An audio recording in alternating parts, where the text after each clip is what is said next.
Welcome to 7 news Telugu. Vijayawada నగర శివారునున్న అక్రమంగా తరలిస్తున్న భారీ మొత్తంలో రేషన్ బియ్యంను సివిల్ సప్లైస్ అధికారులు పట్టుకున్నారు.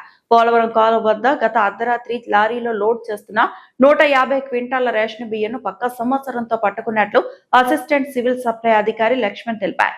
300 బస్తాల్లో రేషన్ బియ్యం ఉన్నట్లు ధృవీకరణ జరిగిందని, ఆ బియ్యంను గరికపాటి మనోహర్ అనే వ్యక్తి లారీలో తరలించేందుకు సిద్ధం చేస్తున్నాడని లారీ డ్రైవర్ ద్వారా తెలుసుకున్నట్లు ఏఎస్ఓ తెలిపారు. పట్టుకున్న బియ్యం లారీని డ్రైవర్ ను పోలీసులకు అప్పగించామని, 6A కేసుతో పాటుగా క్రిమినల్ కేసులు నమోదు చేస్తున్నట్లు చెప్పారు.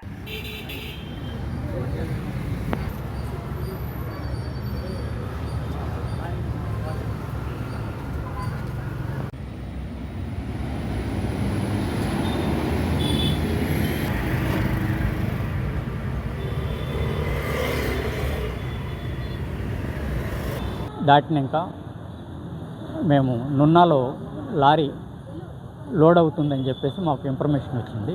ఆ ఇన్ఫర్మేషన్ ఆధారంగా చేసుకుని మేము నున్నాకి వెళ్తాం జరిగింది. నున్నాకి వెళ్ళినప్పుడు నున్నా ఊరు బయట యాక్చువల్గా అది మన పోలవరం కాలువ దగ్గర లోడ్ చేస్తున్నారు.